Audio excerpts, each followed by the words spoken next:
Hello guys, स्वागत है आप सभी का आपके अपने प्यारे से channel English by Prabhas sir में। आज हम इंग्लिश का एक महत्वपूर्ण टॉपिक डिस्कस करने वाले हैं जो है सेंटेंस।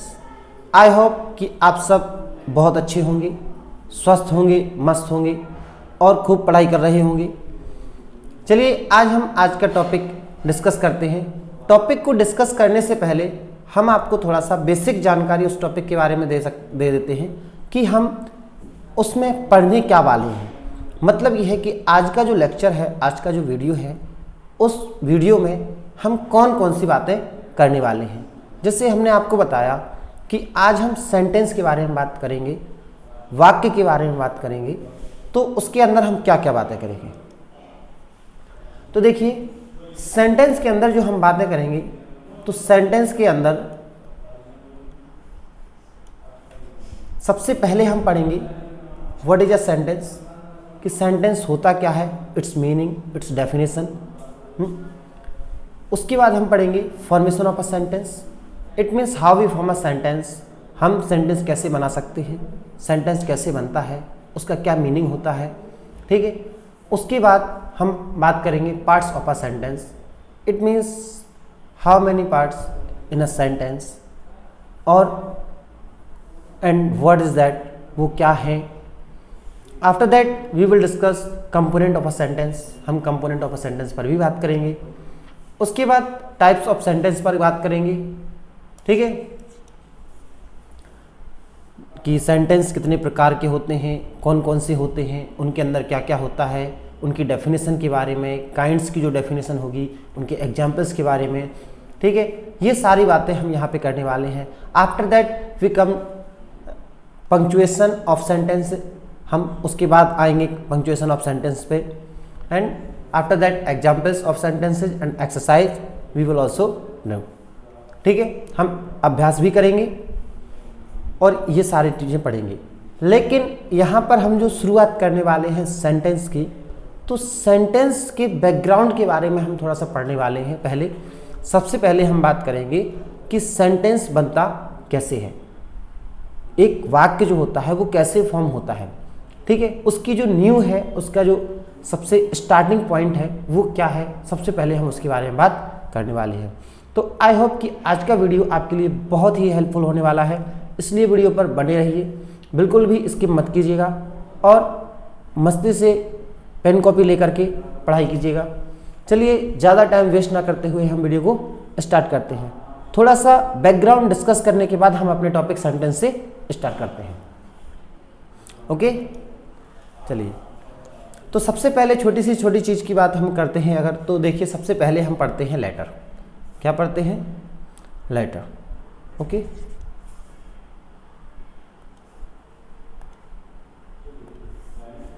सबसे पहले हम पढ़ते हैं लेटर,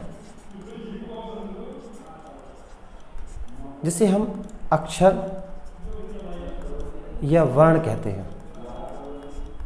ठीक है, अक्षर या वर्ण क्या होता है? किसी भी भाषा की सबसे छोटी इकाई जो होती है, जिसको हम और अधिक तोड़ नहीं सकते और ज़्यादा भागों में बांट नहीं सकते, उसे हम अक्षर कहते हैं। बात क्लियर हो गई? इसको हम अंग्रेजी में कुछ इस तरह से कह सकते हैं कि it is the smallest unit of any language which can not be break into more further parts. ठीक है, जिसको हम और अधिक भागों में तोड़ नहीं सकते। क्या कह सकते हैं? देखिए, it is the smallest unit of any language which cannot be break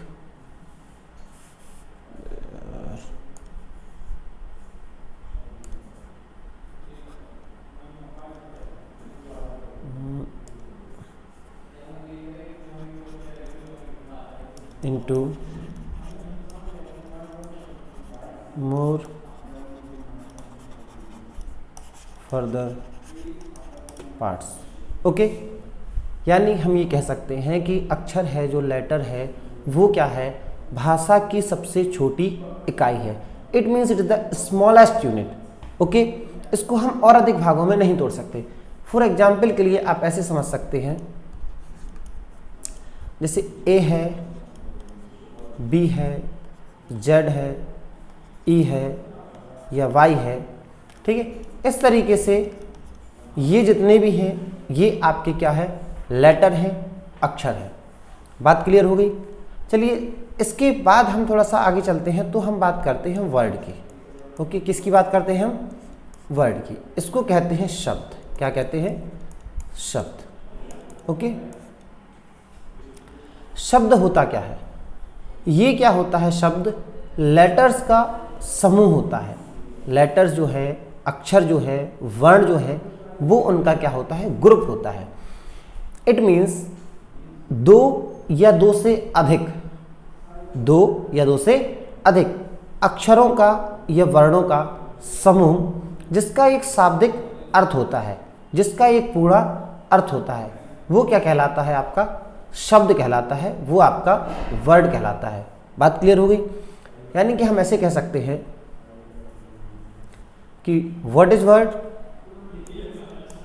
it is the group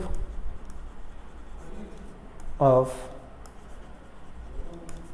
to or more letters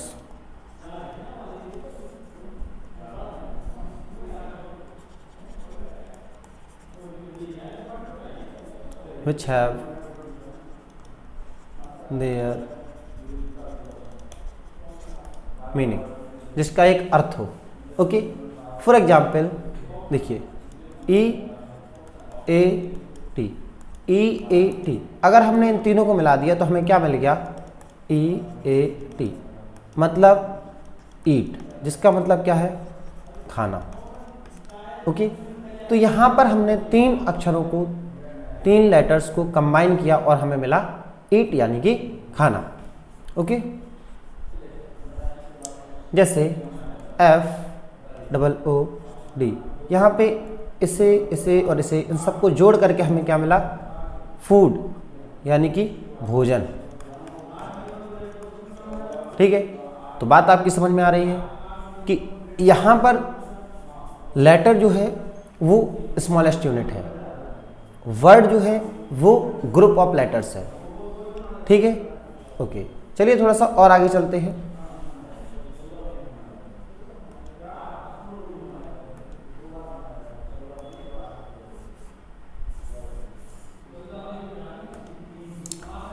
हमने लेटर्स बताया आपको, वर्ड बताया, अब हम आपको बताते हैं अल्फ़ाबेट। ठीक है, व्हाट इज अल्फ़ाबेट। आप में से ज़्यादातर लोग सोचेंगे ये बहुत सारी छोटी चीज़ है। ठीक है, तो अगर आप मेरे एक क्वेश्चन का जवाब दे सकते हैं तो विद इन 5 सेकेंड आप कमेंट बॉक्स में एक जवाब दीजिए कि हाउ मैनी अल्फ़ाबेट या how many letters in alphabet. ठीक है, कि अल्फ़ाबेट में कितने अक्षर होते हैं। ठीक है, या अल्फ़ाबेट क्या है। ठीक है, तो देखिए अल्फ़ाबेट जो है, कमेंट कर लिया आपने, अल्फ़ाबेट में एक ही अक्षर होता है। ठीक है, अल्फ़ाबेट जो है उसमें एक ही अक्षर होता है, लेकिन उनके कॉम्बिनेशन को मिला करके जो उनका कॉम्बिनेशन होता है वोवल कॉन्सोनेंट का, वो 26 होता है। ओके, तो यहाँ पे आप क्या कह सकते हैं कि मतलब ये भी क्या है, कॉम्बिनेशन लेटर्स का है, बट एक सीक्वेंस में है। ओके, जैसे देखिए आप यहाँ पे क्या कह सकते हैं,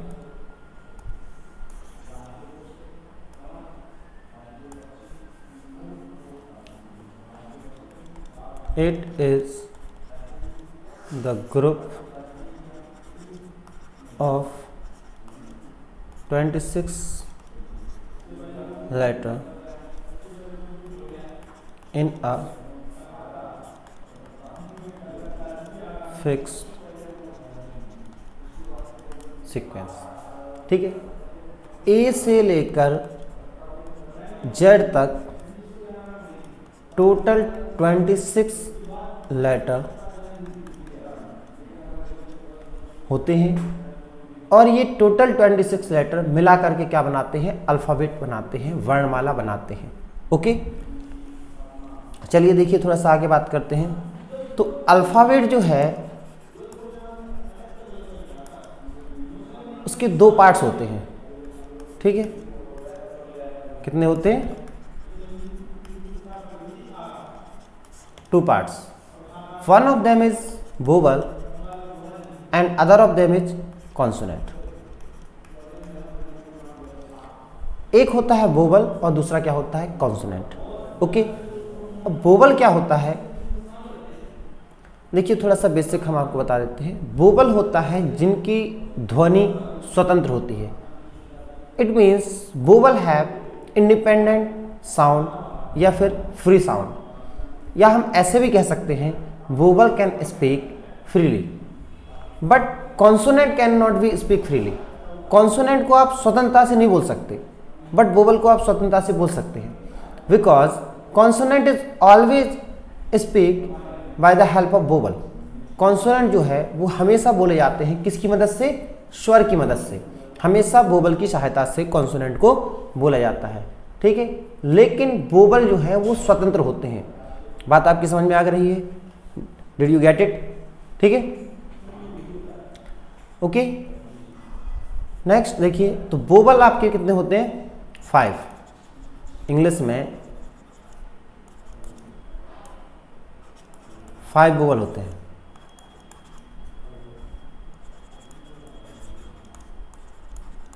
जो है A, E, I, O, U. Okay, A, E, I, O, U, ये 5 आपके क्या हैं, वोवल हैं। ओके, कॉन्सोनेंट जो है आपके रिमेनिंग कॉन्सोनेंट होते हैं, इट मीन्स 21, ठीक है। देखिए टोटल 26 होते हैं, 26 में से 5 आपके वोवल हो गए, तो बचे हुए आपके 21 क्या हुए, कॉन्सोनेंट। बात क्लियर हो गई।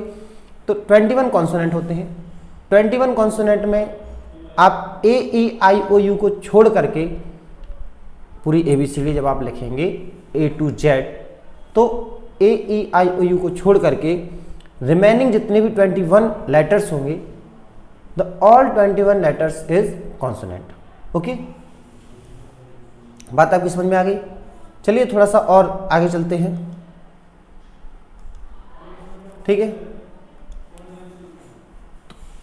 वोवल कॉन्सोनेंट आपने समझ लिया, अल्फाबेट आपने समझ लिया, लेटर समझ लिया, वर्ड समझ लिया। अब आते हैं अपन थोड़ा सा अपने सेंटेंस पे, किस अपने टॉपिक पे, जिसको क्या कहते हैं, सेंटेंस। ओके, तो सेंटेंस से पहले एक थोड़ा सा एक चीज और होती है जिसको कहते हैं फ्रेज, ठीक है। सेंटेंस से पहले एक चीज होती है फ्रेज, क्या कहते हैं उसे, फ्रेज। तो यहां पर आप इसको समझने की कोशिश कीजिएगा, फ्रेज क्या होता है, ठीक है। फ्रेज भी आपका जो होता है वो समूह होता है, किसके साथ, वर्ड का, ठीक है। शब्दों का समूह होता है, सेंटेंस भी शब्दों का समूह होता है। लेकिन क्या फ़र्क है सेंटेंस में और फ्रेज में, ये आप कमेंट करके बताइएगा। मैं यहाँ अभी फ्रेज बता देता हूँ और नेक्स्ट स्लाइड में आपको सेंटेंस बताऊँगा, ठीक है। तो फ्रेज क्या होता है, 2 या 2 से अधिक जो शब्द होते हैं उनका समूह होता है, लेकिन उसका अपना कंप्लीट मीनिंग नहीं होता। ओके, मतलब इट, तो देखिए नहीं ना, is the group of 2 or more words which have not their complete meaning या फिर सेंस, ठीक है। फ्रेज जो है वो इसका कंप्लीट सेंस या कंप्लीट मीनिंग नहीं होता है, ठीक है। जैसे एग्जाम्पल के लिए आप ये समझ सकते हैं, व्हेन आई केम, जब मैं आया, ठीक है, ये अधूरा है, इसका कंप्लीट अर्थ नहीं है, इसका कंप्लीट मीनिंग नहीं है। ठीक है, जैसे व्हाई यू केम, तुम क्यों आए, इसका कंप्लीट मीनिंग नहीं है। ओके, बात आपकी क्लियर हो रही है? तो ये आपका फ्रेज कहलाता है। यानी फ्रेज क्या होता है? ग्रुप ऑफ वर्ड्स होता है जिसका कंप्लीट मीनिंग नहीं होता है। ओके, अब हम आपकी बात करते हैं आपके टॉपिक सेंटेंस पर जो हम पढ़ने वाले हैं। आई होप कि आपको इतना सब समझ में आ गया होगा। ये सारी चीज़ें सेंटेंस से छोटी हैं, सेंटेंस से पहले आती हैं और बेसिक हैं और सेंटेंस की नींव भी है। ठीक है, अगर आपको वीडियो पसंद आ रहा है तो लाइक का बटन फटाफट से दबा दीजिए और बेल आइकन को सब्सक्राइब, हमारे चैनल को सब्सक्राइब करके बेल आइकन को भी प्रेस कर दीजिए ताकि हमारी आने वाली वीडियो का नोटिफिकेशन आपको सबसे पहले मिले। ओके, इसके साथ साथ ही हम इंग्लिश स्पीकिंग का कोर्स लॉन्च करने जा रहे हैं। तो अगर आप सब्सक्राइब कर देंगे और बेल आइकन को प्रेस कर देंगे तो जैसे ही इंग्लिश स्पीकिंग का कोर्स की वीडियो डलनी शुरू हो जाएगी और आपको नोटिफिकेशन मिलता रहेगा और आप भी इंग्लिश स्पीकिंग सीख पाएंगे। ओके, आपका जो इंग्लिश स्पीकिंग का कोर्स है वो बिल्कुल जीरो लेवल से सिखाया जाएगा। आपको छोटी छोटी बातों को अच्छे से समझाया जाएगा, एक्सप्लेन करके समझाया जाएगा, जिससे आप भी इंग्लिश बोल पाएंगे और एक अच्छी मल्टीनेशनल कंपनी में, अच्छे जॉब इंटरव्यू में उसको क्रॉस कर पाएंगे और अपना एक अच्छा इम्प्रेशन दोस्तों के सामने, फ्रेंड सर्कल के सामने, गर्लफ्रेंड के सामने रख पाएंगे। ओके, तो व्हाट इज अ सेंटेंस, ये हमारा टॉपिक है। इसमें मीनिंग और डेफिनेशन हमें डिस्कस करना है। तो सेंटेंस क्या होता है? तो हमने आपको बताया सेंटेंस भी आपका क्या होता है? ग्रुप ऑफ वर्ड्स होता है। ठीक है, it means it is the group of words which makes complete sense. क्या है? शब्दों का समूह है जिसका अपना पूरा अर्थ होता है। ठीक है, फॉर एग्जाम्पल के लिए लेट अस मान लेते हैं, हमने आपसे कहा राम इज गोइंग, राम जा रहा है। सीता इज ईटिंग, सीता खा रही है। Mohan went to home, Mohan घर गया। ठीक है, Sita fought with her sister, Sita अपनी बहन से लड़ी।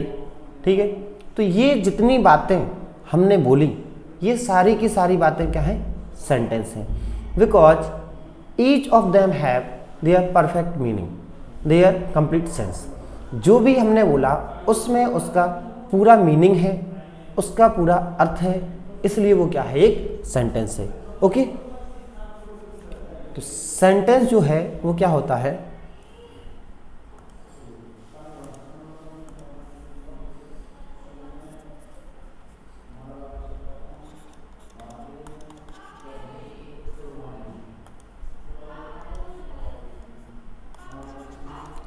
It is the group of two or more words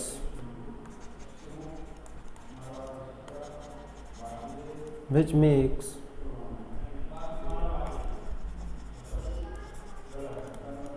complete sense।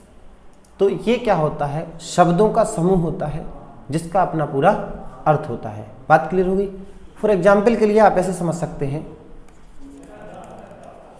जैसे राम ईट्स, मतलब राम खाता है। सीता, ओ सॉरी,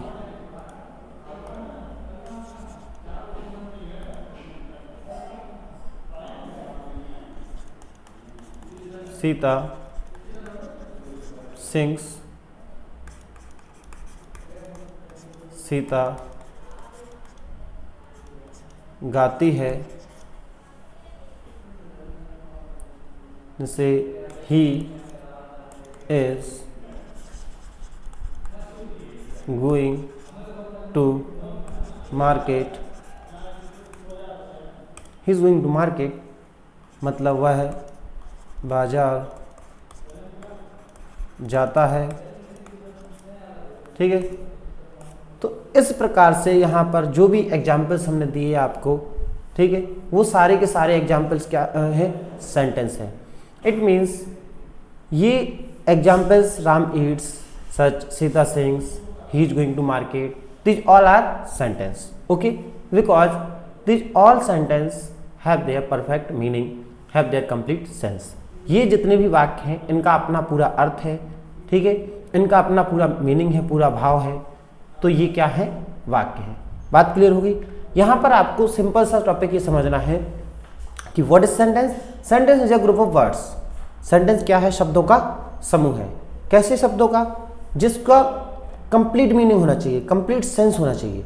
ओके, बात क्लियर हो गई।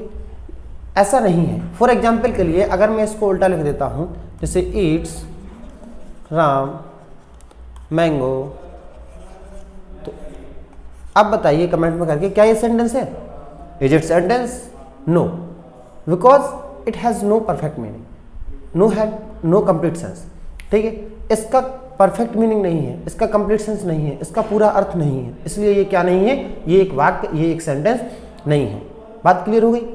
तो इस तरह से आप इस बात को समझ सकते हैं कि ये सेंटेंस नहीं है। ये वाला देखिए, जस्ट ये वाला जो है ये सेंटेंस नहीं है, और ये जो यहाँ पे दिए हुए हैं ये सेंटेंस है। ओके, क्यों? बिकॉज इनके पास जो है ये इनका कंप्लीट सेंस है, इसका कंप्लीट सेंस नहीं है। आई होप कि आपको सेंटेंस समझ में आ गया होगा, सेंटेंस का मीनिंग या उसकी डेफिनेशन अच्छे से समझ में आ गई होगी। शब्दों का समूह, दो या दो से अधिक शब्दों का समूह जिसका पूरा अर्थ हो, ठीक है, उसका कंप्लीट सेंस होना जरूरी है। It means it is compulsory कि इसका कंप्लीट सेंस हो। ओके, चलिए आगे चलते हैं।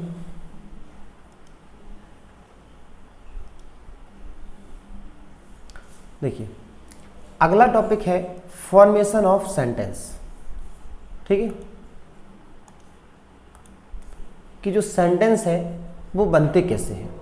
तो सेंटेंस का फॉर्मेशन जो किया जाता है, वो जो वर्ड्स होते हैं उनको एक सीक्वेंस में नंबर बाय नंबर रख करके सेंटेंस का फॉर्मेशन किया जाता है। ठीक है, इट मीन्स हम ये कह सकते हैं when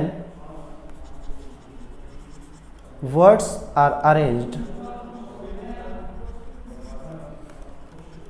in a sequence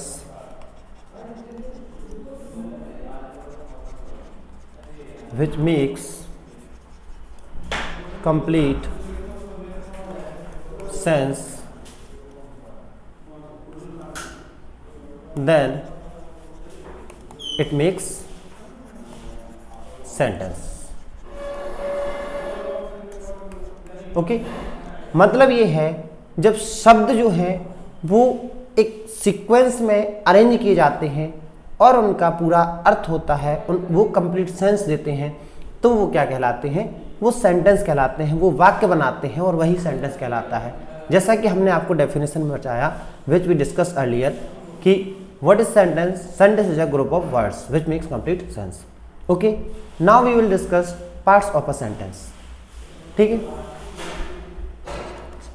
okay, is it clear? Then parts of a sentence, it means जो सेंटेंस है उसके भाग। Okay,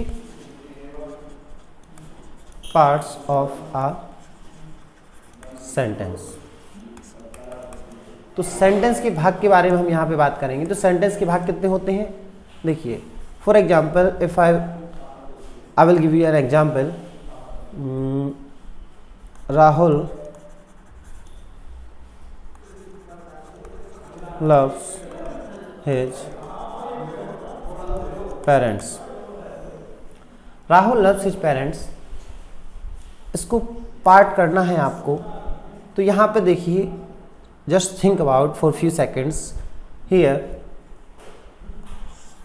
one character who is more important. It means हम ऐसे कह सकते हैं कि जो ज़्यादा ज़रूरी है, जो इस पूरे सेंटेंस में इम्पोर्टेंट है, जिसके लिए ये पूरा सेंटेंस बना हुआ है, and that is who, Rahul. ठीक है, तो एक करेक्टर हो गया आपका Rahul, and second is the whole remaining sentence. और दूसरा जो क्या है, जो सेंटेंस बचा हुआ है, ठीक है, जो राहुल के बारे में बोला गया है। तो दूसरा पार्ट ये हो गया। बात क्लियर हो गई। इस तरह से हम क्या कह सकते हैं, हम इस तरीके से ये बात बता सकते हैं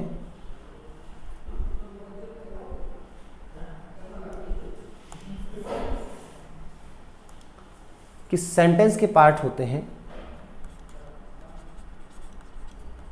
पार्ट्स ऑफ अ सेंटेंस। तो कितने होते हैं, there are 2 parts of a sentence. एक सेंटेंस जो होता है, एक वाक्य जो होता है, उसके 2 पार्ट्स होते हैं। और वो क्या, one of them is subject and other of them is predicate. Okay, एक होता है सब्जेक्ट, एक होता है predicate. And now what is subject and what is predicate. Subject क्या है और प्रेडिकेट क्या है। सब्जेक्ट है जिसके बारे में सेंटेंस बना है, ठीक है, जिस पर सेंटेंस पूरा निर्भर करता है, वो आपका सब्जेक्ट है। और प्रेडिकेट है सब्जेक्ट के बारे में जो कुछ बोला गया है, ठीक है। यानी कि कहने का मतलब ये है, देखिए सब्जेक्ट जो है वो क्या होता है, वाक्य जिसके बारे में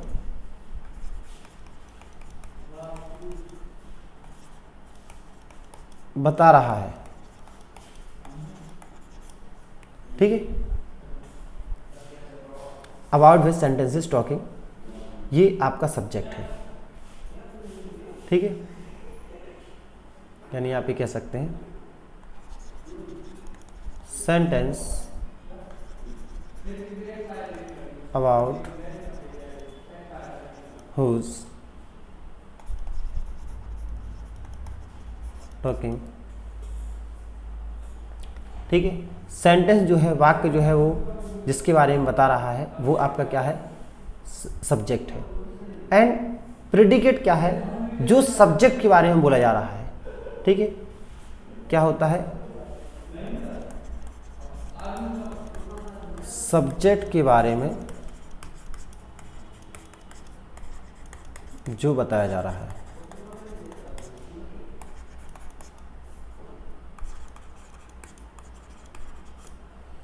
ठीक है।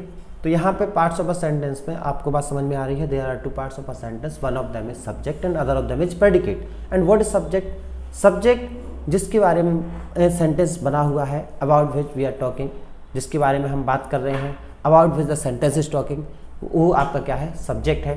And what is predicate, predicate about which the subject is talking, it means what ever is said about the subject is called predicate, ठीक है। सब्जेक्ट के बारे में जो कुछ भी कहा जा रहा है, सब्जेक्ट के बारे में जो कुछ भी बताया जा रहा है, the remaining all parts is predicate. Okay, is it clear, good. बात समझ में आ गई। सब्जेक्ट मतलब जिसके बारे में वाक्य में बात हो रही है, जो वाक्य में बताया जा रहा है। ओ सॉरी, लगता है ये डिस्टर्ब है।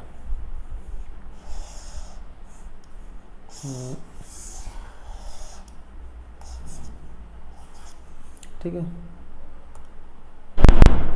इसको देखिए फिर से लिख देते हैं,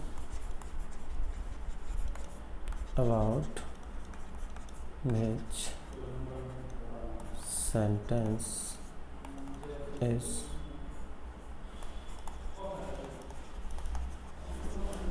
talking, ठीक है। और प्रेडिकेट आपका वाक्य जो है, सब्जेक्ट के बारे में जो कुछ बता रहा है वो प्रेडिकेट है, और सब्जेक्ट वाक्य में वो है जिसके बारे में बात की जा रही है। ओके, चलिए थोड़ा सा आगे चलते हैं। अच्छा, एग्जाम्पल, चलिए एग्जाम्पल देख लीजिए। जैसे अभी हमने एग्जाम्पल दिया था, जैसे cow is grazing the grass, ये ग्रेजिंग ग्रास, ठीक है। तो cow is grazing the grass, तो जस्ट ट्राई टू अंडरस्टैंड हम यहाँ किसकी बात कर रहे हैं। इस पूरे सेंटेंस में इम्पोर्टेंट क्या है, वाक्य किसके ऊपर डिपेंड कर रहा है, वाक्य किसके लिए बना है, ठीक है। तो ये सारे क्वेश्चन के जवाब जो है वो है आपका सब्जेक्ट, ठीक है।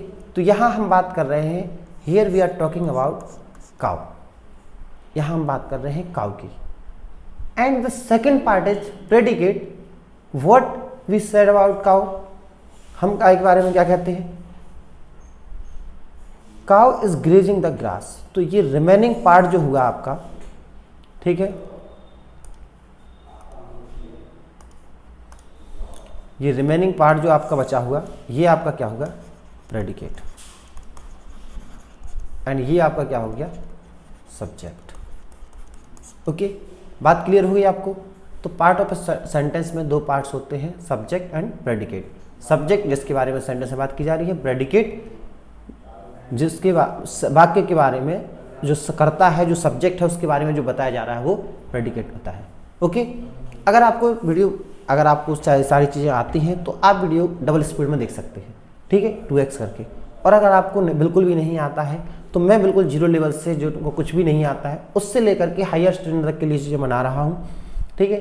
तो स्पीड थोड़ी सी स्लो है, मैं बिल्कुल धीरे धीरे सारी चीज़ें बहुत अच्छे से बता रहा हूँ, ठीक है। अगर आपको ये चीज़ें आती हैं तो आप थोड़ा सा स्पीड इंक्रीज करके वीडियो को देख सकते हैं। ओके, चलिए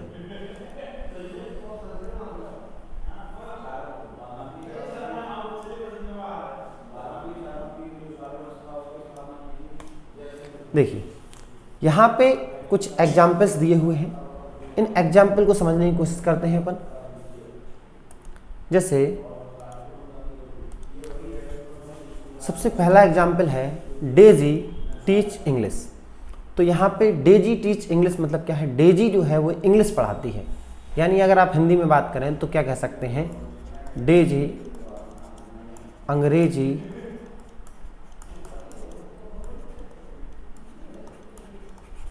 पढ़ाती है, ठीक है। तो यहाँ पे बात किसकी की जा रही है, डेजी की। तो डेजी क्या हो गया, सब्जेक्ट। क्या बताया जा रहा है कि वो अंग्रेजी पढ़ाती है, तो ये क्या हो गया, प्रेडिकेट।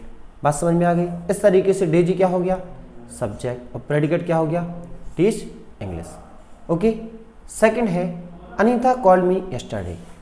तो अनीता की बात की जा रही है। अनीता इस वाक्य में, इस सेंटेंस में इंपॉर्टेंट पर्सन है, ठीक है। अनीता के ऊपर पूरा सेंटेंस बना हुआ है, तो ये आपका क्या हो गया, सब्जेक्ट। और अनीता के बारे में जो बताया गया है, कॉल्ड मी यस्टरडे, वो आपका क्या हो गया, प्रेडिकेट। आई होप कि अब आपको एग्जाम्पल्स देख करके सारी बातें बिल्कुल क्लियर हो गई होंगी। ओके, तीसरा है the girl wearing the yellow dress is my neighbour. तो देखिए यहाँ पे the girl wearing the yellow dress, ये इतना पूरा क्या है, सब्जेक्ट, और बाकी जो बताया गया है वो क्या है, प्रेडिकेट। इस एग्जाम्पल से, ठीक है, इस एग्जाम्पल से हम इस बात को समझ सकते हैं कि ऐसा कोई रूल, ऐसा कोई नियम नहीं है, there is no any rule, ठीक है, या there is no any permanent law कि ये कहा जाए कि सब्जेक्ट एक ही अक्षर का होगा, एक ही शब्द होगा, ठीक है। सब्जेक्ट जो है वो एक शब्द का भी हो सकता है और एक से अनेक शब्दों का भी हो सकता है। It means the subject may be one word और may be more than one word. Okay,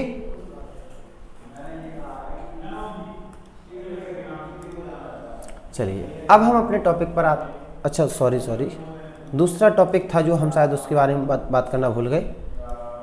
दूसरा टॉपिक हमने आपको बताया था पार्ट्स ऑफ सेंटेंस के बाद हम डिस्कस करेंगे component of sentence. Okay, component of sentence, ठीक है, मतलब जो सेंटेंस के कंपोनेंट है वो क्या क्या है। तो देखिए इसका जवाब बहुत ही सिंपल है। इंग्लिश अगर थोड़ी सी अपडेट लेवल से पढ़ाई शुरू की जाए तो वहाँ बहुत आसानी से जो छोटी छोटी चीज़ें बताई जा सकती हैं। कहने का मतलब ये है कि वाक्य के जो घटक हैं वो क्या क्या होते हैं। तो वाक्य के घटक कंपोनेंट ऑफ सेंटेंस, तो सेंटेंस के अंदर क्या क्या होता है। तो देखिए सेंटेंस के अंदर अगर हम ऑल टोटल एक शब्द में कह दें तो पार्ट्स ऑफ स्पीच। क्या होता है? Parts of speech.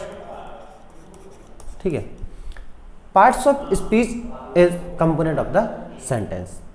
Parts of speech जो है वो कंपोनेंट होते हैं सेंटेंस के। इसके अंदर 9 पार्ट्स होते हैं। ठीक है, पार्ट्स ऑफ स्पीच में 9 पार्ट्स होते हैं। मोस्टली आप 8 रीड करते हैं, 8 पढ़ते हैं। At the present time update होकर के आपको एक डिटरमाइनर जो नया ऑप्शन मिला है, जो बुक्स में आने लगा है, ठीक है, तो उसको मिला करके टोटल 9 पार्ट्स ऑफ स्पीच आपके हो जाते हैं। It means there are 9 parts of speech. Okay, नाम मैं आपको बता देता हूं। First, noun, pronoun, verb, adverb, preposition,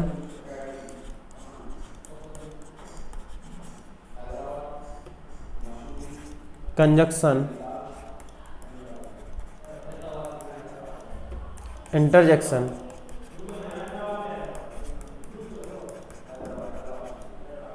ठीक है, और एक अपन ने बीच में छोड़ दिया एडजेक्टिव, और last determiner. Okay, component of sentence में 9 पार्ट्स ऑफ स्पीच होते हैं। ये हमारे किसी भी सेंटेंस के कंपोनेंट हो सकते हैं और होते हैं। आपका कोई भी कॉम्प्लेक्स हो, सिंपल हो या फिर कंपाउंड सेंटेंस हो, ठीक है, किसी भी प्रकार का सेंटेंस हो, वो इन 9 पार्ट्स ऑफ स्पीच से मिलाकर बनता है। इन 9 में से कम हो सकते हैं, लेकिन इन 9 को अगर 9 की 9 हटा दिए जाएं तो it means we can say it is impossible to make a sentence without these 9 parts of sentence. It means without parts of speech it is impossible to make any sentence. Okay, आप इस बात को simply कह सकते हैं कि ये असंभव है कि इन 9 पार्ट्स ऑफ स्पीच को हटा करके कोई सेंटेंस बनाया जाए। इन 9 पार्ट्स ऑफ स्पीच को मिला करके एक सीक्वेंस में अरेंज करके, एक मीनिंग दे करके, एक उसका सेंस पूरा कंप्लीट दे करके हम क्या बनाते हैं? सेंटेंस बनाते हैं। इसमें से कभी 2 पार्ट्स ऑफ स्पीच इस्तेमाल होते हैं, कभी 3 इस्तेमाल होते हैं। इट मे बी 4, 5 और 6, 8 and sometimes all 9।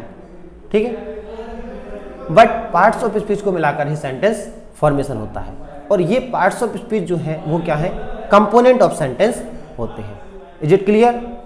Okay, I hope आपको समझ में आ गया होगा। ये कंपोनेंट है।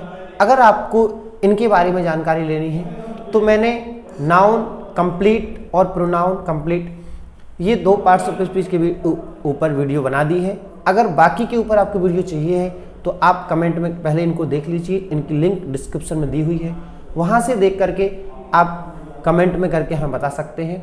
मैं आपके कमेंट का वेट करूँगा कि आगे मुझे वर्ब, एडवर्ब, कंजक्शन, बाकी बचे हुए जो आपके 7 पार्ट्स ऑफ स्पीच हैं उन पर वीडियो बनानी है या नहीं बनानी है। ओके, चलिए, कंपोनेंट ऑफ सेंटेंस हो गया। Next, now we will discuss types of sentence and there are how many types of sentence. तो टाइप्स ऑफ सेंटेंस का मतलब ये है कि वाक्य जो है वो कितने प्रकार का होता है। Dear students, just try to understand कि वाक्य के प्रकार जो हैं वो डिफ्रेंशिएट करते हैं according to the emotion, according to the sense. ठीक है, भावात्मक रूप से अगर उसका जो सेंस निकलता है, उसका जो अर्थ निकलता है, उसके आधार पर सेंटेंस को डिवाइड किया गया है। ठीक है, दूसरा जो हम आगे चल करके आपको बताएंगे, सिंथेसिस ऑफ सेंटेंस एक टॉपिक है। ठीक है, ग्रामर का इंपॉर्टेंट टॉपिक है, कंपटीशन में बहुत ज़्यादा पूछा जाता है। ठीक है, जिसमें एरर फाइंड करना आता है। तो सिंथेसिस ऑफ सेंटेंस जो इंपॉर्टेंट टॉपिक है उसमें अलग से हम काइंड ऑफ सेंटेंस पढ़ते हैं, यहाँ टाइप्स ऑफ सेंटेंस अलग से पढ़ते हैं। ठीक है, तो यहाँ जो हम काइंड ऑफ सेंटेंस पढ़ेंगे वो बेस करेंगे आपके किस पे? इमोशन पे या सेंस पे। ओके, तो आप इस बात को समझ सकते हैं कि यहाँ पे हम आपको बता दें कि 5 प्रकार के सेंटेंस होते हैं। There are 5 kinds of sentence. Okay, कितने प्रकार के सेंटेंस होते हैं? 5 प्रकार के सेंटेंस होते हैं। और वो क्या है? First is assertive sentence, second is interrogative sentence,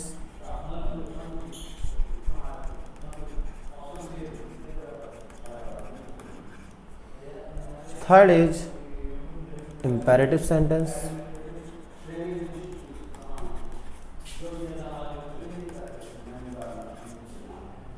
fourth is optative sentence,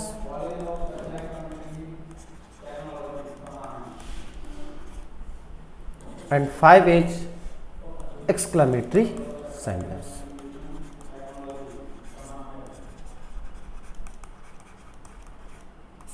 ठीक है, these all 5 kinds of sentence, types of sentence है ये आपके assertive sentence, interrogative sentence, imperative sentence, optative sentence and exclamatory sentence. And now we will discuss the definition of these such sentences and examples, okay, and after that we will discuss on exercise on identification of sentences, okay. तो ध्यान से इसको समझिए, पढ़िए. I hope, I know कि video थोड़ा सा लेंदी हो रहा है, लंबा हो रहा है. अगर आप बोर हो गए हैं, ठीक है, तो आप थोड़ा सा ब्रेक ले सकते हैं, पॉज कर सकते हैं और थोड़ा सा इंटरेस्टिंग, एनर्जेटिक हो करके थोड़ा पानी वानी पी करके, ठीक है, और फिर से उसको कंटिन्यू रिस्टार्ट कर सकते हैं. ओके, चलिए. तो हम सबसे पहले बात करेंगे, we will discuss on first type of sentence, assertive sentence. ठीक है. Dear students, assertive sentence is also known as statement और declarative sentence. Okay, assertive sentence जो है उसे statement या declarative sentence भी कहा जाता है. बात समझ में आ गई? क्यों कहा जाता है? Because statement sentence या declarative sentence जो sentence होता है, वो sentence क्या करता है? कोई fact या कोई idea या कोई information provide करवाता है. इट मीन्स हम ये कह सकते हैं such kinds of sentence which provides और which tells about any fact, any idea, either it provides such kinds of some other kinds of information is called assertive sentence, either statement और declarative sentence. Okay, बात समझ में आई? कहने का मतलब ये है कि ऐसे वाक्य जो किसी फैक्ट को, किसी आइडिया को या किसी सूचना की जानकारी देते हैं, ठीक है, वो आपके स्टेटमेंट, डिक्लेरेटिव या फिर असर्टिव सेंटेंस कहलाते हैं. बात क्लियर हो गई? देखिए, फॉर एग्जाम्पल हम ऐसे कह सकते हैं, सच sentences state a fact, opinion और आइडिया. ठीक है, तो ऐसे सेंटेंस जो कोई फैक्ट, कोई ओपिनियन या कोई आइडिया बताते हैं, वो क्या कहलाते हैं? आपके स्टेटमेंट या डिक्लेरेटिव सेंटेंस कहलाते हैं. फॉर एग्जाम्पल, ठीक है, the sun rises in the east. सूर्य जो है वो पूरब में उगता है. तो ये एक फैक्ट है और ये आपका स्टेटमेंट या डिक्लेरेटिव सेंटेंस है. बात क्लियर हो गई? ठीक है, इस तरीके से आप इसको समझ सकते हैं. दूसरा कोई एग्जाम्पल, जैसे Mohan goes to his house. Okay, Mohan अपने घर जाता है, ये आपका स्टेटमेंट या डिक्लेरेटिव सेंटेंस है. जैसे Sita sings a sweet song. Sita एक मधुर गीत गाती है, ये भी आपका डिक्लेरेटिव सेंटेंस है. बात आपकी समझ में आ रही है? जैसे अगर हम इसको ऐसा कह दें कि Sita does not sing a sweet song.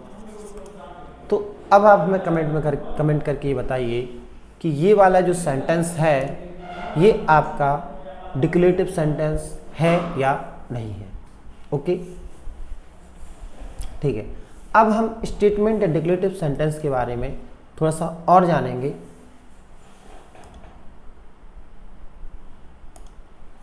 देखिए,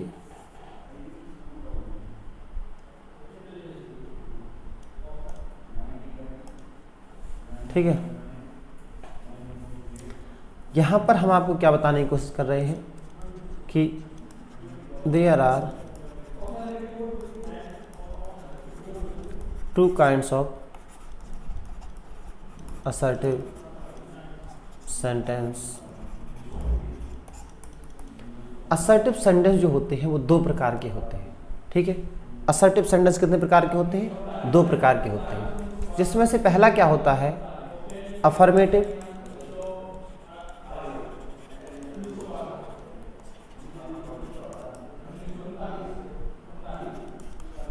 ओके। दूसरा क्या होता है? नेगेटिव।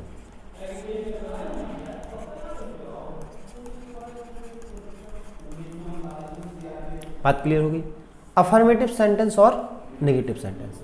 अफर्मेटिव सेंटेंस में क्या होता है? अफर्मेटिव सेंटेंस, इसको हम हिंदी में बोलते हैं सकारात्मक वाक्य।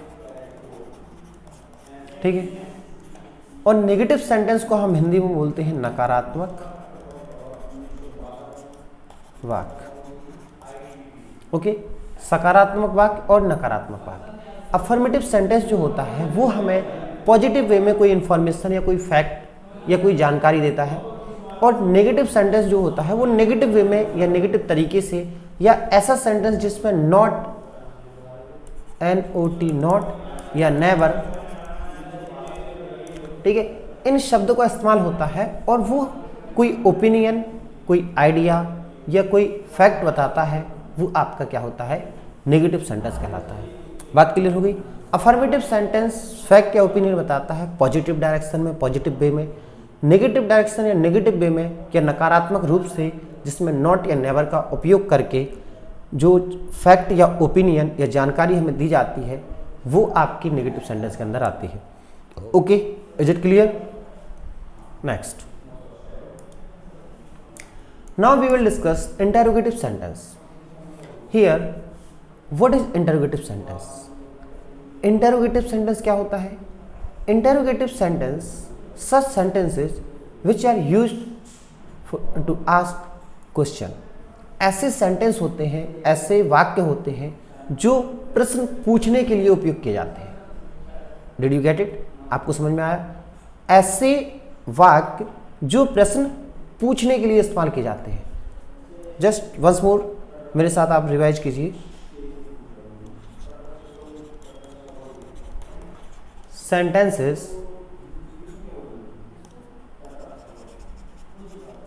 where a question is asked। Okay, ऐसे वाक्य होते हैं जहां पे क्या होता है? प्रश्न पूछा जाता है। ओके, इंटरोगेटिव सेंटेंस ऐसे सेंटेंस होते हैं जिनमें आपसे प्रश्न पूछा जाता है। For example,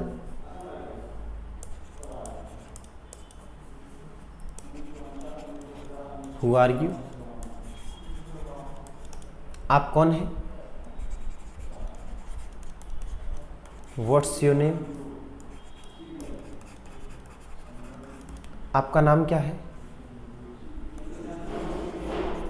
Where are you going?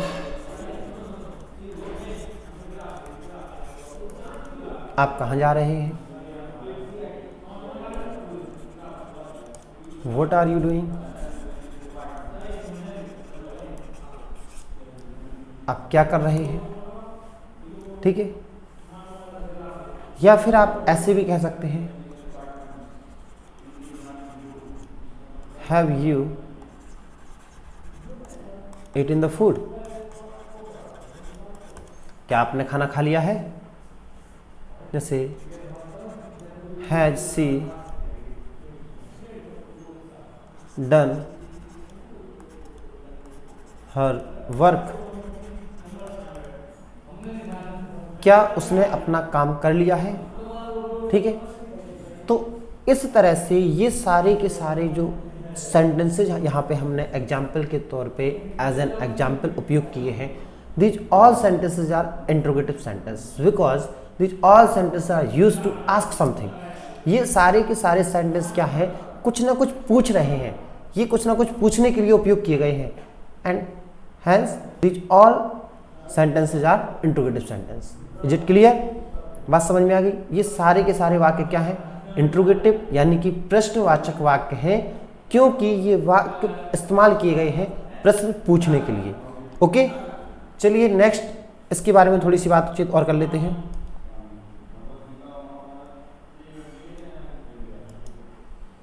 ठीक है, काइंड्स।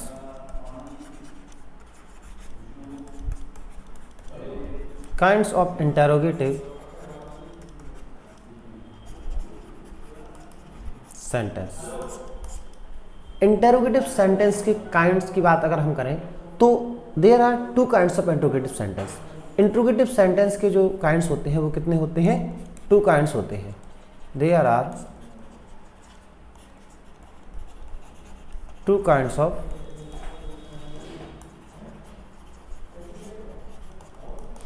Interrogative sentence. ठीक है, कितने प्रकार के होते हैं, दो प्रकार के होते हैं, और वो भी कौन कौन से। One of them is yes no type and second is WS type. ठीक है, देखो एक होता है yes no type, it means the questions which have their answer either yes either no। ऐसे प्रश्न जिनका जवाब क्या होता है, या तो हाँ या फिर ना। बात क्लियर हुई? For example if I ask, अगर मैं पूछूं हैव यू ईटन फूड, क्या आपने खाना खा लिया है, तो either what you will be answer, what either say yes either say no, या तो आप हाँ कहोगे या फिर आप ना कहोगे। ठीक है, for example are you Ram, क्या तुम राम हो, what you will be answered either say yes either say no, या तो आप हाँ कहोगे या आप ना कहोगे। क्या आप राम हैं, तो आप क्या बताएंगे, या तो हाँ या ना, यस आई एम या no I am not. Okay, तो इस तरह से ऐसे प्रश्न जो जिनका उत्तर, जिनका आंसर हाँ या नहीं होता है, वो आपके यस नो टाइप होते हैं। Is it clear? Second WS type ऐसे होते हैं जिनके आंसर को आपको एक्सप्लेन करना पड़ता है। ठीक है, जिनके आंसर को बताने के लिए आपको विस्तृत रूप से बताना पड़ता है। बात समझ में आ गई? देखिए दूसरा क्या है, यस नो टाइप सेंटेंस जो है ये स्टार्ट होते हैं, starts from helping verb. For example is, am, are इनसे शुरू होते हैं, हैज़, हैव, हैड इनसे शुरू होते हैं, या can code, may, might, will, would.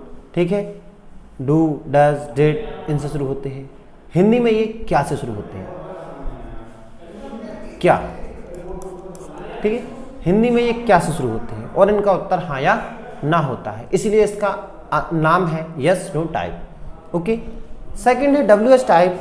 तो WH टाइप जो सेंटेंस होते हैं वो WH वर्ड से स्टार्ट होते हैं। किससे स्टार्ट होते हैं, WH वर्ड से।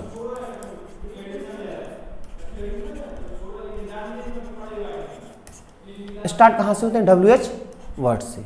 WH वर्ड का मतलब ऐसे प्रश्नवाचक शब्द जो होते हैं या तो W से स्टार्ट हो या H से स्टार्ट हो। For example who, whose, how and so on.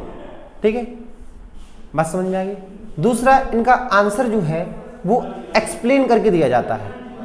ठीक है, विस्तृत रूप से बताया जाता है, जैसे भाई, वेयर, etc। बात समझ में आ गई? ओके, चलिए next is optative sentence. What is optative sentence? Optative sentence क्या होते हैं? तो ऑप्टेटिव सेंटेंस ऐसे सेंटेंस होते हैं जो बात करते हैं, दर्शाते हैं प्रे और विश को, मतलब इच्छा को या फिर प्रार्थना को एक्सप्लेन करते हैं या दुआ को बताते हैं। इट मीन्स आप ऐसे बता सकते हैं, sentences which are used to pray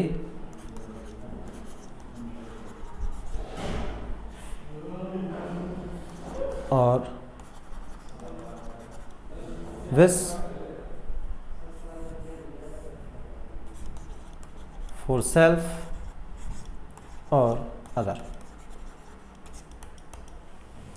ठीक है, ऐसे वाक्य होते हैं जिनमें कोई दुआ मांगी जाती है या खुद के लिए या दूसरे के लिए, कोई प्रार्थना की जाती है खुद के लिए या दूसरे के लिए, कोई इच्छा जाहिर की जाती है खुद के लिए या दूसरे के लिए, कोई दुआ, कोई प्रार्थना, वो सब आपकी ऑप्टेटिव सेंटेंस के अंदर आती है। बस समझ में आ गई? यहाँ पे आपको ये याद रखना है, प्रे या विश। ओके, चलिए इसके बारे में थोड़े से एग्जाम्पल दे करके आपको बताते हैं। फॉर एग्जाम्पल जैसे आप ये कह सकते हैं, मे गॉड ब्लेस यू,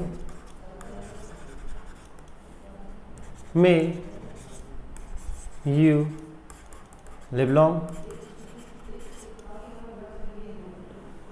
ठीक है, जैसे would that I were a girl। Sorry, देखिए, ठीक है। तो इस तरह से ये जो वाक्य दिए गए हैं ये आपके क्या है, ऑप्टेटिव सेंटेंस है, क्योंकि ये प्रे या विश के लिए इस्तेमाल किए गए हैं। कहने का मतलब ये है, जो भी आपको दुआ या प्रार्थना या सलाह दी जाती है, सलाह भी इसी के अंदर आ जाती है, वो आपकी क्या होती है, ऑप्टेटिव सेंटेंस कहलाती है। I hope you will get that, ये सब आपको समझ में आएगा। ठीक है, और समझ में आ गया होगा। चलिए हम थोड़ा सा आगे बता देते हैं। Once more I will revise sentence which are use to pray और विश फॉर सेल्फ और अदर्स। मतलब वाक्य जो दुआ मांगी जाती है, खुद के लिए या दूसरे के लिए प्रार्थना की जाती है, वो आपके क्या कहलाते हैं, ऑप्टेटिव सेंटेंस कहलाते हैं। ओके, ठीक है, चलिए next, imperative sentence. What is imperative sentence? Imperative sentence क्या होते हैं? इंपेरेटिव सेंटेंस ऐसे सेंटेंस होते हैं जो कमांड या ऑर्डर या परमिशन को बताते हैं। ओके, बात समझ में आई? It means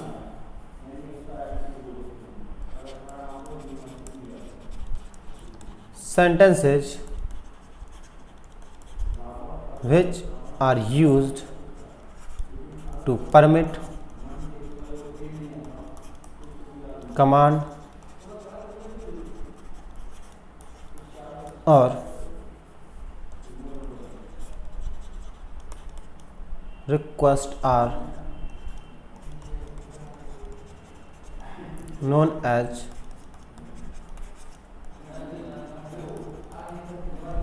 imperative sentence। Okay, CES, ठीक है। ओके, तो सेंटेंस कौन से, जो अनुमति लेने या देने के लिए, ऑर्डर देने के लिए, कमांड देने के लिए, प्रार्थना करने के लिए, विनती करने के लिए इस्तेमाल किए जाते हैं, वो आपके imperative सेंटेंस कहलाते हैं। It means the sentence which are used for command, for request, for permission, that is known as imperative sentence। Just I will give you for example, don't do that, don't go there, come here, sit down, stand up, get out। These such kinds of all sentences are imperative sentence। Okay, for example I will say, please give me a pen, ठीक है, let me sit, let me go, ठीक है। तो ये जो बातें जो मैंने कही आपकी, ये सबकी सब बातें क्या है, इंपेरेटिव सेंटेंस है। Is it clear? ठीक है, देखिए फॉर एग्जाम्पल के लिए मैं कुछ बता देता हूँ। Sit down, let me go, don't make a noise,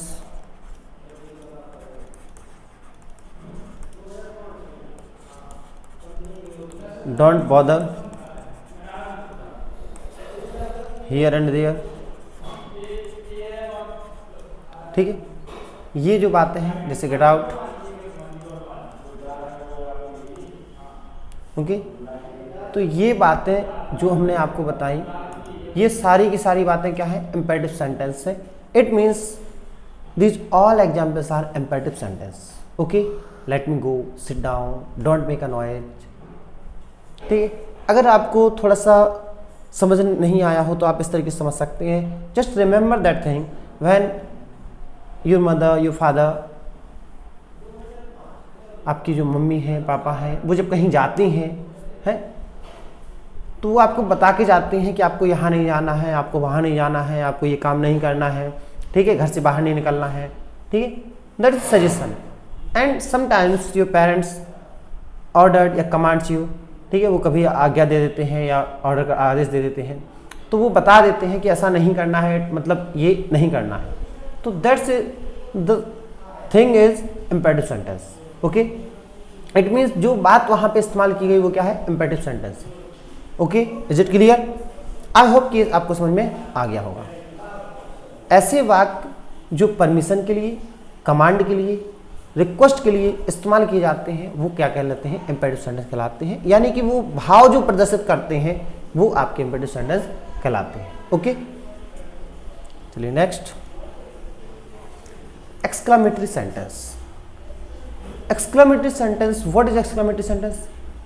exclamatory sentence जो होता है वो आपका क्या होता है, एक्सक्लेमेटरी सेंटेंस ऐसा होता है जो आपकी अचानक से सडनली आपके इमोशन को शो करता है, ठीक है। इट मीन्स आप ऐसे समझ सकते हैं, sentences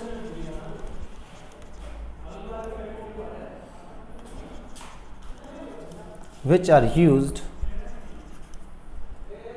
to express sudden emotions such as grief, joy, shock, fear and etc. ठीक है। तो जो आपके दुख में, आपके आश्चर्य में अचानक से आपके भाव को प्रदर्शित कर देते हैं, ठीक है। बात समझ में आई? आपके पिताजी ने आपको एक बहुत बढ़िया कपड़े लाकर दिए, नई बुक्स लाकर दी, आपका एक्साइटमेंट जो उस समय होगा, जो खुशी आपके चेहरे पे दिखेगी, जो बातें आपके मुंह से निकलेंगी, वाह, अमेजिंग, ब्रावो, वंडरफुल, ये सारी की सारी बातें क्या होंगी, आपकी एक्सक्लेमेटरी सेंटेंस होंगी, ठीक है। बात समझ में आ गई? आप जब किसी सुंदर सी जगह को देखते हो और अनायास ही आपके मुंह से निकल जाता है, व्हाट अ लवली प्लेस, तो ये बात जो आपने बोली, व्हाट अ वंडरफुल पार्क, ये बात जो आपने बोली, this sentence is exclamatory sentence. Is it clear? आपको बात समझ में आ गई? तो इस तरीके से जो हमारी अचानक से हमारी फीलिंग को, हमारी खुशी को, हमारे दुख को, हमारे डर को एक्सप्रेस करते हैं, शो करते हैं, ठीक है, और सडनली शो करते हैं, वो वाक्य क्या होते हैं, वो वाक्य आपके एक्सक्लेमेटरी सेंटेंस कहलाते हैं। बात क्लियर हुई? I will give you some examples. For example, wow, thank God, ठीक है। ये जो है, ये जो ऐसा करके ऐसा लगा दिया जाता है, इसको बोलते हैं एक्सक्लेमेशन मार्क, ठीक है। Exclamation mark. ओके, बात समझ में आ गई? Wow, thank God. जैसे व्हाट अ लवली पार्क, ठीक है। तो ये बात जैसे अलास, ये दुख के लिए इस्तेमाल किया जाता है। हर कैट डाइड, ठीक है, तो ये दुख के लिए इस्तेमाल किया जाता है, उसकी बिल्ली मर गई है। हुर्रे, ब्रेवो, अमेजिंग, तो ये शब्द इस्तेमाल किए जाते हैं आपकी अचानक खुशी, अचानक दुख को प्रदर्शित करने के लिए। और जिन वाक्यों में ये शब्द इस्तेमाल होते हैं वो वाक्य आपके क्या होते हैं? एक्सक्लेमेटरी सेंटेंस कहलाते हैं। Is it clear? I hope कि आपको एक्सक्लेमेटरी सेंटेंस अच्छे से समझ में आ गया होगा। इसके साथ साथ you will understand better what is sentence and what is the meaning of sentence and definition and kinds and component of sentence, ठीक है। ये सारी चीज़ें आपको समझ में आ गई होंगी। I hope. यहाँ पे देखिए ये एग्जाम्पल्स दिए हुए हैं सेंटेंसेज के, इनको आपको आइडेंटिफाई करना है, ठीक है। इसको हम आपसे करवा देते हैं। नेक्स्ट आपको होमवर्क के लिए है, जैसे व्हाट आर यू डूइंग, तो बताइए कौन सा सेंटेंस है? ये आपका इंटेरोगेटिव सेंटेंस है। क्यों? क्योंकि ये प्रश्न पूछ रहा है व्हाट आर यू डूइंग, आप क्या कर रहे हैं। तो इस तरीके से ये क्या है? इंट्रोगेटिव सेंटेंस है। ओके, जैसे आई एम फीलिंग स्लीपी, मुझे नींद आ रही है, मुझे एहसास हो रहा है, तो ये क्या है? ये आपका स्टेटमेंट या फिर असर्टिव सेंटेंस है, ठीक है। स्टेटमेंट असर्टिव एक ही होता है। दिस गेम इज इंटरेस्टिंग, तो ये भी आपका क्या है? असर्टिव है। Okay, do not go that way, तो do not go that way, just remember, हमने क्या पढ़ा अभी हाल, जो कमांड की जाती है वो क्या होता है? वेरी गुड, इम्पेरेटिव, ठीक है। दैट रियली हार्ड, तो ये क्या है? एक्सक्लामेटरी। ओके, तो इस तरीके से ये सेंटेंस देखो कितने अच्छे सेंटेंसेज हैं। When is the next train to hospital, sorry, when is the next train to hospital, तो हॉस्पिटल के लिए अगली ट्रेन कब है? तो व्हेन, इंट्रोगेटिव, सवाल पूछा जा रहा है, ठीक है। और इंट्रोगेटिव में ये कौन सा है? WH वर्ड, क्योंकि ये व्हेन से स्टार्ट है, कब से स्टार्ट है, ठीक है। We could not witness the sunset because we reach late, तो ये क्या है? असर्टिव है, क्योंकि ये फैक्ट बताया जा रहा है, ये बात बताई जा रही है, ओपिनियन दिया जा रहा है। Though we had some discomfort we enjoyed ourselves, ठीक है, तो ये क्या है? असर्टिव है।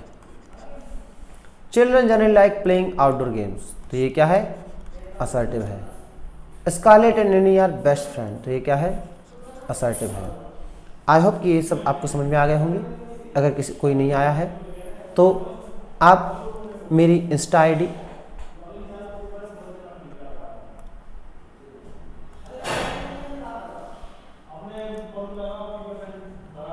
इंग्लिश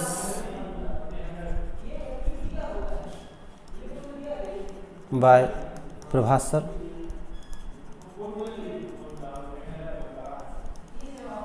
ठीक है, ये मेरी इंस्टा आईडी है, आप इस पर फॉलो कर सकते हैं और इस पर मैसेज करके आप अपना कोई भी डाउट पूछ सकते हैं, करियर काउंसलिंग के लिए संपर्क कर सकते हैं, ठीक है। और इसी के साथ साथ इंग्लिश बाय प्रभास सर से आप टेलीग्राम चैनल ज्वाइन कर सकते हैं, लिंक डिस्क्रिप्शन में दी हुई है, आप वहाँ से भी ज्वाइन कर सकते हैं, टेलीग्राम चैनल पर भी, FB फेसबुक पर भी। उसके साथ में हमारा व्हाट्सएप ग्रुप ज्वाइन कर सकते हैं, जिसमें आपको डेली इंग्लिश डोज मिलेगा, जिसमें नई नई चीज़ें आपको सीखने को मिलेंगी। ओके, ये क्वेश्चंस आपके होमवर्क के लिए हैं। ये क्वेश्चन आपको करने हैं, इन क्वेश्चन को आइडेंटिफाई कीजिए और जो भी इन क्वेश्चंस को करके आइडेंटिफाई करके मुझे कमेंट करेगा, ठीक है, मैं उसका रिप्लाई ज़रूर करूँगा। इसके अलावा आप इन क्वेश्चंस का रिप्लाई इंस्टा पे फॉलो करके वहाँ पे भी दे सकते हैं, स्क्रीनशॉट लेकर के वहाँ पे दे सकते हैं। ओके, वीडियो को पूरा देखने के लिए thank you.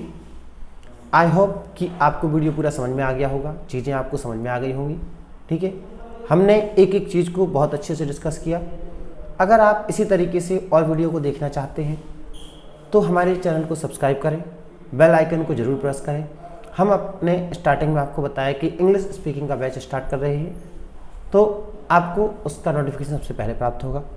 Okay, wish you all the best, good luck.